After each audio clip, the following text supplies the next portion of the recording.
आज हम second equation of motion इसको डिराइव करेंगे।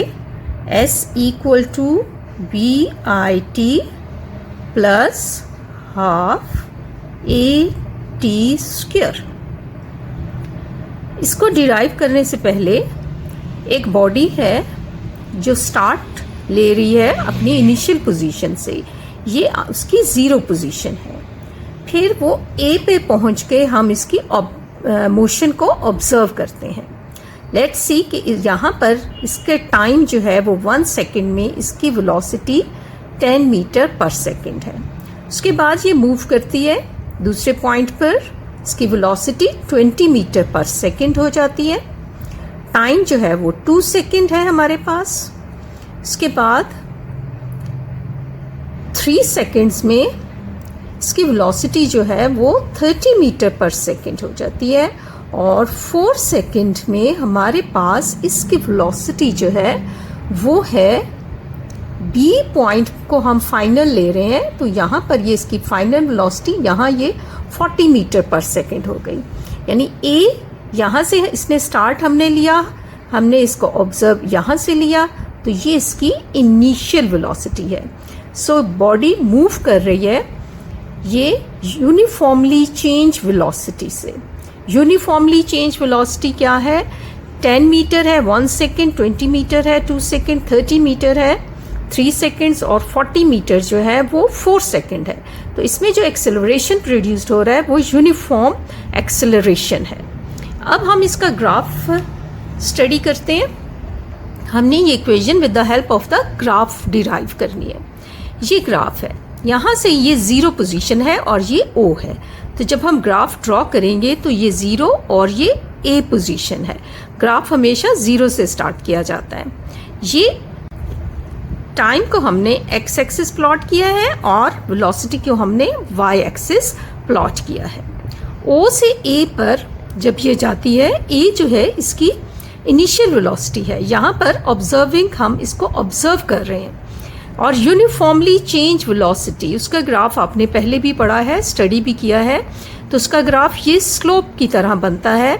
यूनिफॉर्मली चेंज्ड वेलोसिटी ए से बी की तरफ, और ये यूनिफॉर्म एक्सेलरेशन है। ये क्या है आपके पास? एक्सेलरेशन है। अब हमने वेलोसिटी टाइम में पढ़ा था कि जो एरिया अंडर दिस ग्राफ हमारे पास आता है वो है डिस्प्लेसमेंट या distance covered by the body है।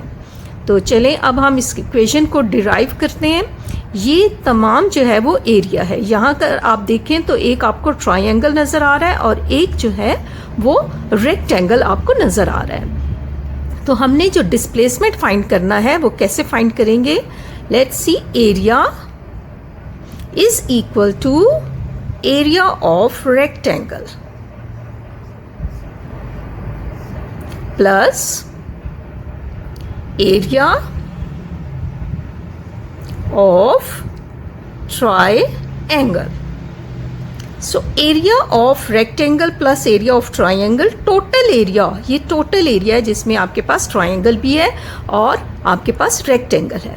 ट्रायंगल और रेक्टेंगल टोटल एरिया हमें क्या देता है? हमें देता है distance travelled by the body.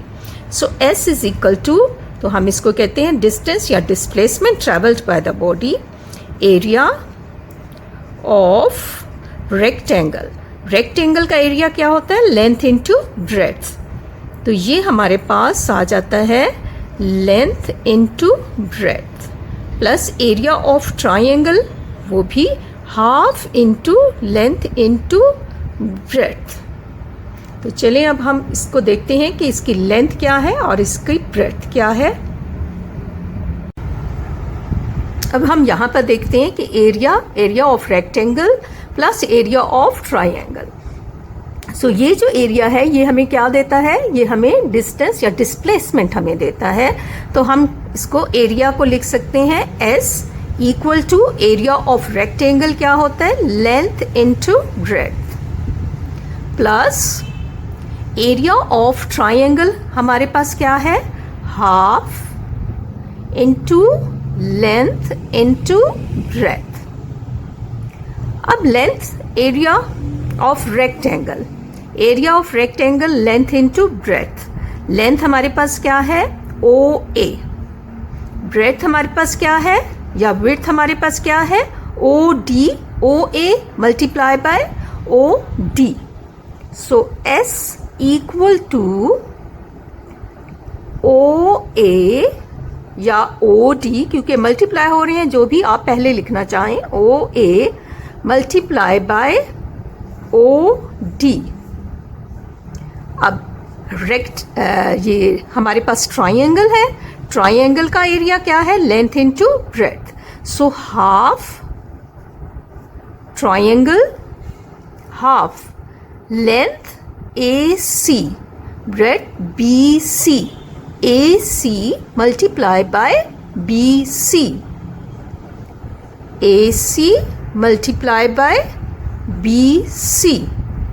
Now O A क्या है, ओ ए अगर हम यहां से देखें तो ओ ए जो है, इसको हमने ए पे इनिशियल वेलोसिटी है, इसको हमने किससे रिप्रेजेंट किया है, V I say, multiply by what is O D. O D जो है ये क्या है, ये टाइम से रिप्रेजेंट किया है, तो ये हमारे पास आ जाएगा O D time plus half A सी।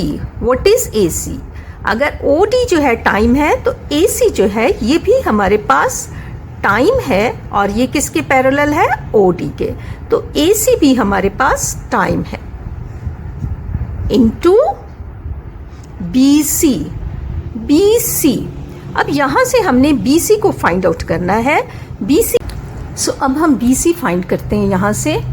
ये बी सी, इसको कैसे फाइंड आउट किया जाएगा, अगर हम देखें तो ये जो है हमारे पास बी डी, इसमें से अगर हम सी डी को सब्ट्रैक्ट कर दें, बी डी में से सी डी को सब्ट्रैक्ट कर दें, तो हमारे पास B D, what is B D, B D क्या है, वी एफ है, और सी डी क्या है, वी आई है। तो ये बी सी जो हमारे पास निकल आएगा, ये B C is equal to B D minus C D, B minus C D. ये बी डी जो है ये पैरेलल है इस साइड के, अगर हम यहाँ से देखें तो ये क्या है हमारे पास, वी एफ है। सो बी डी जो है, बी डी जो है ये हमारे पास है वी एफ, और सी डी क्या है, पैरेलल टू ओ ए है, तो ये हम अगर देखते हैं यहाँ पर तो ये वी आई के इक्वल है, माइनस वी आई। अब हम V F minus V I, so इसको सब्ट्रैक्ट करके जो हमारे पास हमने फर्स्ट इक्वेशन में फाइंड आउट किया था वो क्या था, V F minus V I is equal to A T. तो बी सी हमारे पास है A T. So B C हमारे पास है, इसकी वैल्यू है ए टी। सो अब आपकी ये इक्वेशन डिराइव हो गई, V I T plus half A और टी मल्टीप्लाई आपस में होंगे तो क्या आ जाएगा, square. So A T square. So ये आपके पास सेकेंड इक्वेशन ऑफ मोशन है।